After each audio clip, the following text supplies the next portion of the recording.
चलिए दोस्तों, हम लोग देखते हैं previous year question. Previous year question देखने से आपको मिलेगा आइडिया और लगभग यही से क्वेश्चन आपको देखने को मिलता भी है। आपदा क्या है? राइट आंसर बी होगा। एक अचानक घटना जो नुकसान और क्षति पहुंचाती है। निम्नलिखित में से कौन एक प्राकृतिक आपदा है? राइट आंसर ए हो जाएगा भूकंप। बिहार सहित भारतीय राज्यों में आकाशीय बिजली की निगरानी के लिए कौन सा सरकारी पहल है? राइट आंसर होगा दामनीय आकाशीय बिजली अलर्ट प्रणाली। एनडीएमए का पूरा नाम क्या है? राष्ट्रीय आपदा प्रबंधन प्राधिकरण। निम्नलिखित में से कौन एक मानव निर्मित आपदा है? राइट आंसर सी हो जाएगा युद्ध। बाएं तरफ इंग्लिश वाले बच्चे बाएं तरफ देखेंगे और हिंदी वाले बच्चे दाईं तरफ देखेंगे। दोनों का यहाँ पर हमने दिया है। बिहार में किस महीने, याद रखिएगा, बिहार में किस महीने को वनाग्नि के लिए सबसे अधिक से संवेदनशील माना जाता है? वना अग्नि के लिए तो भाई मार्च में। कब? मार्च में। भूकंप का मुख्य कारण क्या है? इंग्लिश वाले बाईं तरफ देखेंगे, हिंदी वाले दाईं तरफ देखेंगे और लाइक का बटन सभी लोग दबा देंगे जरूर से जरूर। भूकंप का मुख्य कारण क्या है? तो भाई टेक्टोनिक प्लेट की हलचल। एनडीआरएफ का पूरा नाम क्या है? राष्ट्रीय आपदा प्रतिक्रिया बल। निम्नलिखित में से कौन सा जैविक आपदा का उदाहरण है? राइट आंसर इसका कोविड-19 महामारी आएगा। जैविक वाला बात बोल रहा है तो इंग्लिश वाले बच्चे बाईं तरफ देखेंगे, हिंदी वाले बच्चे दाईं तरफ देखेंगे। बाढ़ के लिए कौन सा निवारक उपाय है? राइट आंसर यहाँ पर सी होगा, बांध बना लो भाई। वन में आग किस प्रकार की आपदा है? तो पर्यावरणीय आपदा है। इसका पीडीएफ आपको टेलीग्राम चैनल पर मिल जाएगा। भूकंप मापने के लिए कौन सा उपकरण उपयोग किया जाता है? राइट आंसर होगा सिस्मोग्राफ। याद रखिएगा दोस्तों, इंपॉर्टेंट क्वेश्चन है, very very important question. English वाले बच्चे बाईं तरफ देखेंगे, हिंदी वाले बच्चे दाईं तरफ देखेंगे। भूकंप के दौरान आपको क्या करना चाहिए? तो टेबल के नीचे शरण ले ले भैया। बिहार में सूखा मुख्यतः किस प्रकार की फसल को प्रभावित करता है? तो खरीफ फसल, क्योंकि जो खरीफ फसल होता है वो हम लोग जून जुलाई में लगाते हैं, सितंबर अक्टूबर में उसको हार्वेस्ट करते हैं ना, मई जून में लगा देते हैं खरीफ फसल। तो सूखा पड़ता है खरीफ फसल में। ग्लोबल, खरीफ फसल में हम लोग चावल उगाते हैं, धान उगाते हैं जिसको हम लोग कहते हैं ना। ग्लोबल वार्मिंग के लिए कौन सी गैस जिम्मेदार है? तो कार्बन डाइऑक्साइड जिम्मेदार है। आपदा प्रबंधन का मुख्य उद्देश्य क्या है? तो नुकसान और हानि को कम करना। ठीक है, क्या हम लोग मक्का उगाते हैं क्या खरीफ फसल में? आप लोग कमेंट करके जरूर बताइएगा।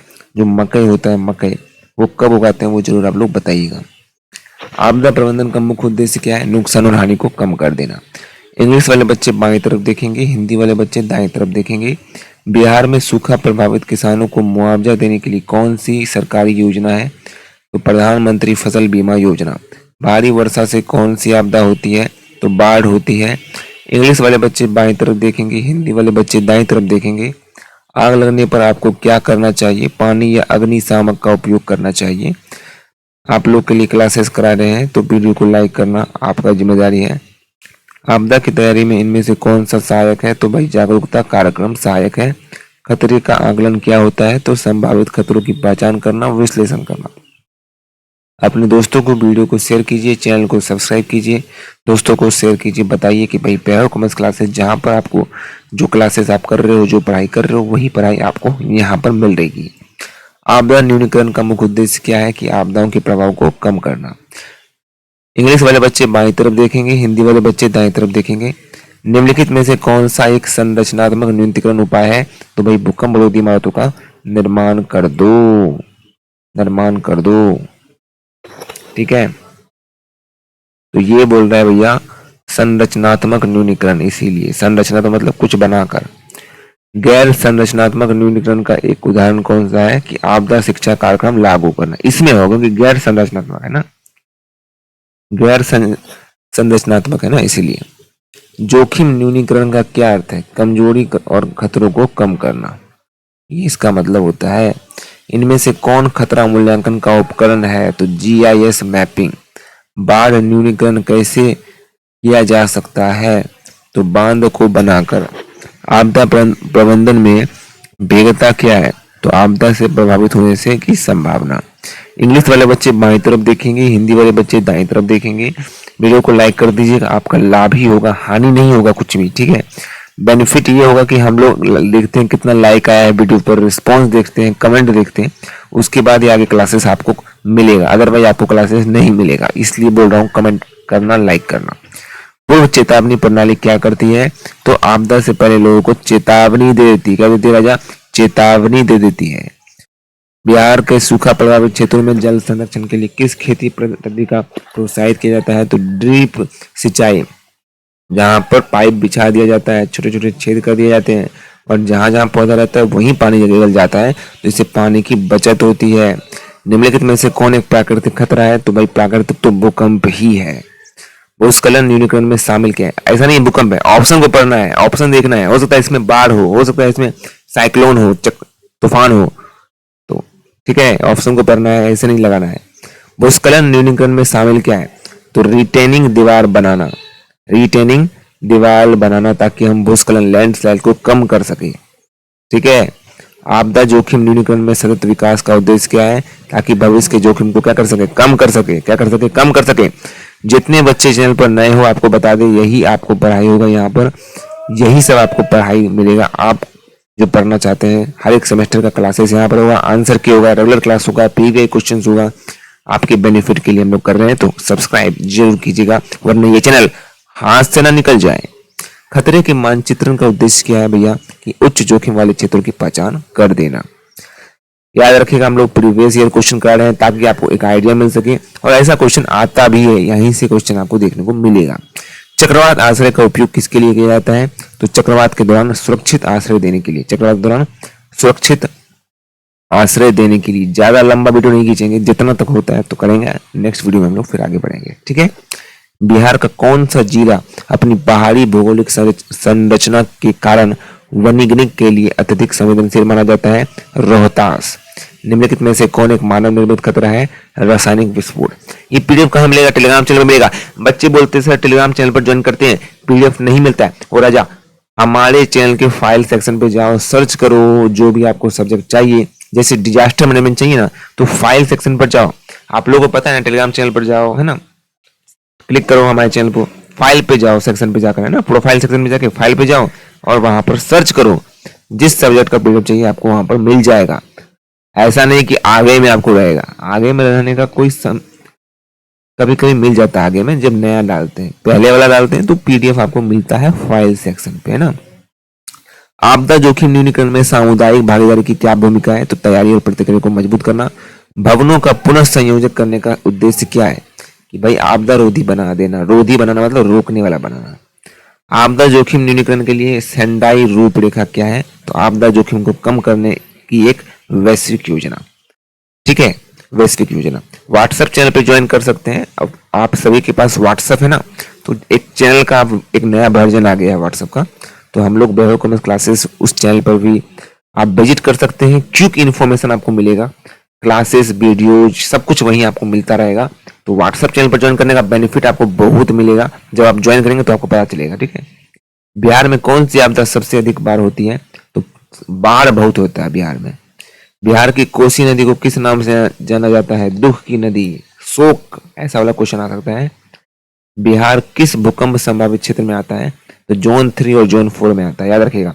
1934 के भूकंप में बिहार का कौन सा शहर बुरी तरह से प्रभावित हुआ था? दरभंगा, याद रखिएगा। बिहार में बाढ़ का मुख्य कारण क्या है? तो मानसूनी वर्षा होता है, नदियों का अति प्रभाव हो जाता है, इसलिए बाढ़ आ जाता है ना। मिथिला क्षेत्र किस आपदा से सबसे अधिक प्रभावित है? मिथिला भैया बाढ़। दरभंगा डूब गया था 1934 में। कब डूबा था? 1934 में ना। बिहार का कौन सा जिला अत्यधिक बाढ़ प्रवण क्षेत्र है? मधुबनी। और ये सब क्वेश्चन आएगा क्योंकि दरभंगा में आप लोग एलएनए में मिथिला यूनिवर्सिटी में है, तो ये क्वेश्चन तो पूछेगा ही भाई, और कोई पूछे ना पूछे ये क्वेश्चन पूछेगा ही। मिथिला में बाढ़ का सबसे बड़ा प्रभाव क्या है? तो भाई फसल का नुकसान हो जाना, विस्थापन हो जाना। इंग्लिश वाले बच्चे बाएं तरफ देखेंगे, हिंदी वाले बच्चे दाएं तरफ देखेंगे। भारत में सूखे का मुख्य कारण क्या है? वनों की कटाई हो जाना, जलवायु परिवर्तन हो जाना। ऑप्शन को देखना है, ऐसे नहीं लगाना है। निम्नलिखित में से किसे एक तकनीकी आपदा के रूप में वर्गीकृत किया गया है? तो परमाणु संयंत्र विस्फोटक। 2020 में बिहार में किस चक्रवात ने भारी नुकसान पहुंचाया? तो अम्फान ने। अम्फान चक्रवात थी, साइक्लोन का नाम है एम्फैन, एम्फैन नाम है। बिहार में बाढ़ के बाद प्रमुख स्वास्थ्य समस्या क्या होती है? तो जल जनित बीमारियां हो जाती है, जैसे टाइफाइड हो गया, कॉलरा हो गया, ये सब। औद्योगिक दुर्घटना की स्थिति में जिला आपदा प्रबंधन प्राधिकरण की मुख्य जिम्मेदारी क्या है? आपातकालीन प्रतिक्रिया राहत का समन्वय करना। ये वाला सवाल तो आप ऑप्शन देखेंगे उसी में समझ जाएंगे क्या होने वाला है, ठीक है। भारत में राष्ट्रीय आपदा, बिल्कुल। एनडीआरएफ कब गठित हुआ था? वेरी इंपॉर्टेंट है, 2005 में हुआ था। कब हुआ था? 2005 में हुआ था। भारत की कौन सी नदी सबसे अधिक बाढ़ प्रवण है? कोसी नदी। याद रखिएगा, कोसी जो नदी है वो बाढ़ प्रवण है। कोसी नदी क्या है? शोक की नदी भी कहा जाता है। भारत की कौन सी नदी सबसे अधिक बाढ़ प्रवण है? कोसी नदी। बिहार में आपदा जोखिम को कम करने का, क्योंकि रुला देती है कोसी नदी।